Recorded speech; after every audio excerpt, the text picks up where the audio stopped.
I was one of Armstrong's early lean practitioners. If one of our factories was having some difficulty in operations, I would be flown down to their location, work a week with one of the teams on the line in trouble, and we would just go about fixing things in a very rapid fashion. People seemed to like that approach, and so I got invited to Macon, which was the largest ceiling tile plant in our network and probably at the time in the world. Now, the line in question had 9 jams a day, and what that meant was ceiling tiles were going around the conveyors and they would get stuck and just pile up, causing operators to have to jump in and pull things off the line as quickly as possible to keep the equipment and the tiles from getting damaged. Now this line, like I said, had 9 jams a day, so the goal was to reduce that to 0.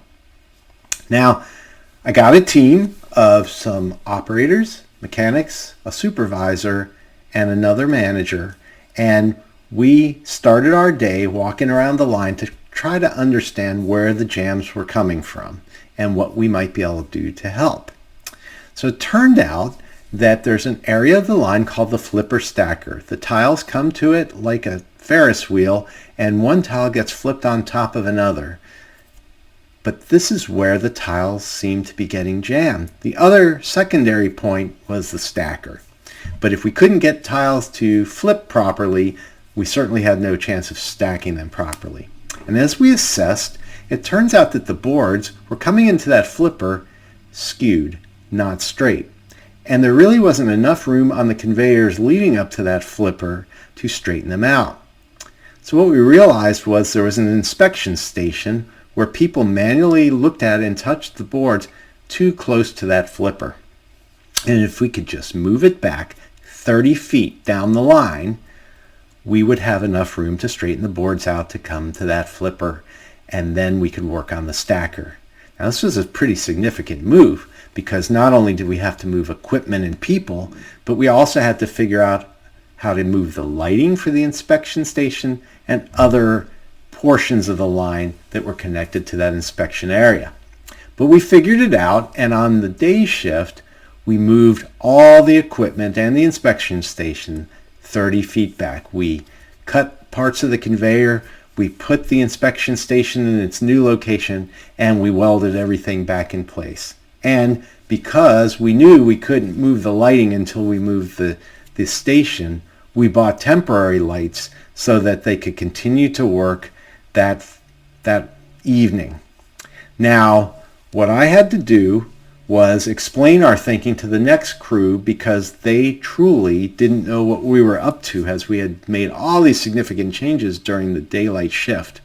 So it was me and 14 crew members in a very small area, and I'm trying to explain to them the changes we made and why we thought it was so important and what the benefits would be.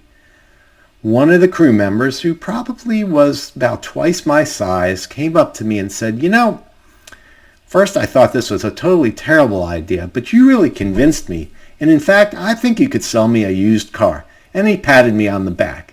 Well, that made me feel a little better, hoping that our work would help them over the evening. Now the next day, after coming in, we found out that the line had run much better than it had in the past, and we were able to install the better lighting with minimal downtime. Now we had to turn our attention to the stacker, and thankfully now that we had square boards going to the stacker, it really required minimal intervention to get those to stack without jamming. Well, that evening I met with the crew again and I showed them the changes, and that same technician, instead of patting me on the back, he gave me a big bear hug. He was so pleased with what we had done, and so was I.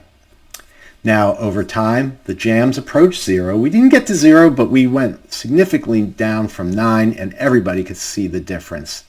So what I learned from all of that, and what I keep learning, is that drastic actions can be accomplished in a short period of time if you know what you're doing, know why you're doing it, get the right support, get the right resources, and keep people focused. I hope this story provided you with some inspiration to revisit your own processes. I have a lot more I'd like to share. head over to pi-partners.com to learn how I can help. And check back from time to time for more Kaizen stories.